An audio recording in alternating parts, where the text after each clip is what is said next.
दे रहे हैं commodity round up और अब बात करेंगे शुगर की। दरअसल सरकार ने घरेलू चीनी कोटा का जो दूसरा ट्रांच है वो जारी किया है और 8 लाख मेट्रिक टन का कोटा इस बार जारी किया है। ऐसे में क्या फेस्टिव सीजन और शादियों में मांग और कीमतों में इसका क्या असर पड़ेगा, इसी पर बातचीत करेंगे।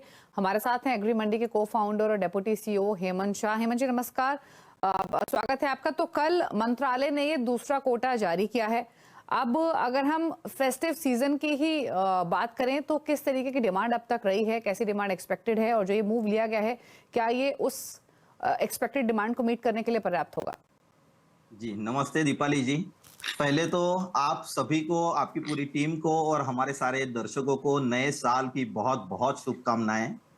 जो गवर्नमेंट ने कल जो 8 लाख मेट्रिक टन का जो कोटा रिलीज किया है, तो उसके पहले ये जो था वो सेकेंड ट्रंच था, लेकिन फर्स्ट ट्रंच में हमने देखा कि गवर्नमेंट ने 15 लाख मेट्रिक टन का कोटा दिया है और जिसकी वैलिडिटी थी 15 नवंबर और कल ये 8 लाख का। तो टोटल कुल मिला के अगर नवंबर की बात करेंगे तो 23 लाख मेट्रिक टन का ये कोटा हो रहा है। अभी यहाँ पे विथ एक्सटेंशन ये कोटा कैरी फॉरवर्ड किया गया है, लेकिन जहां तक ये बाजार की खबरें हैं, सो चीनी के दाम भी अच्छे थे, फेस्टिवल डिमांड भी अच्छी थी, तो ज्यादातर चीनी मिलों ने अपना जो कोटा था वो सोल्ड आउट कर दिया है। लेकिन फिर भी 1 से 1.5 लाख टन का कैरी फॉरवर्ड स्टॉक हो सकता है कि जिसका एक्सटेंशन मिला है।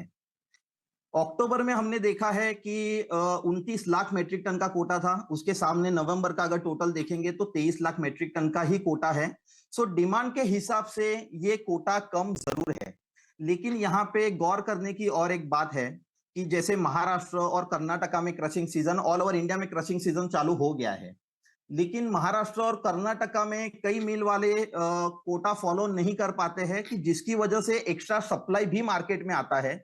तो जरूर कोटा थोड़ा कम लग रहा है, लेकिन उसके सामने सप्लाई में कोई कमी नहीं आनी चाहिए। ओके, तो फिर ऐसे में प्राइसेस देखिए, जो भी डिसीजन लिए जा रहे हैं वो इसीलिए कि प्राइसेस अंडर कंट्रोल रहे, लेकिन अभी भी हमने देखा है कि कई राज्यों में भी कई स्टेट्स में प्राइसेस सर्ज हुए हैं। इस मूव के बाद एक्सपेक्ट करें, जैसे आप कह रहे हैं सप्लाई साइड पर चिंता नहीं दिख रही है, प्राइसेस थोड़े हल्के होंगे?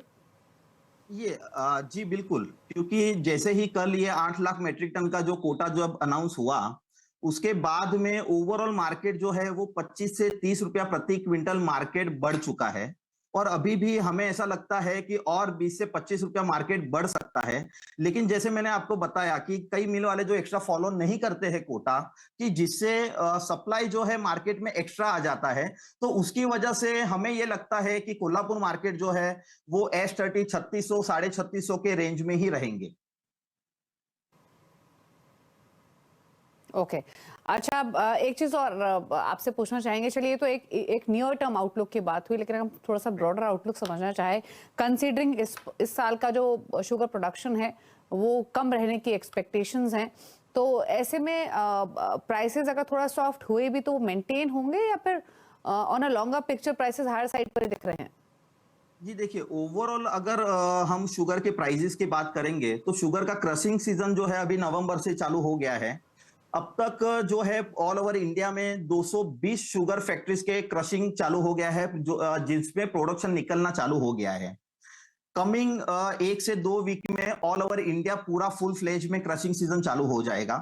और जैसे आपने भी जिक्र किया कि इस बार इंडिया का प्रोडक्शन जो कम लग रहा है, सो हमारा जो रिसर्च है, एग्री मंडी का जो रिसर्च है, वो हिसाब से जो प्रोडक्शन के जो फिगर्स है वो है 30 मिलियन मेट्रिक टन के।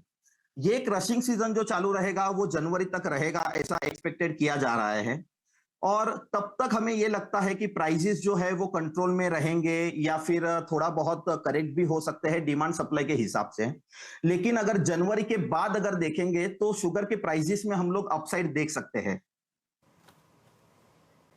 ओके ओके, तो जनवरी के बाद प्राइसेस वापस थोड़ा सर्ज हो सकते हैं, ये एक ब्रॉडर आउटलुक आपको मिला। शुक्रिया हेमंत जी बातचीत करने के लिए और अपने व्यूज देने के लिए। क्विकली फोकस करते हैं स्ट्रैटेजीज पर।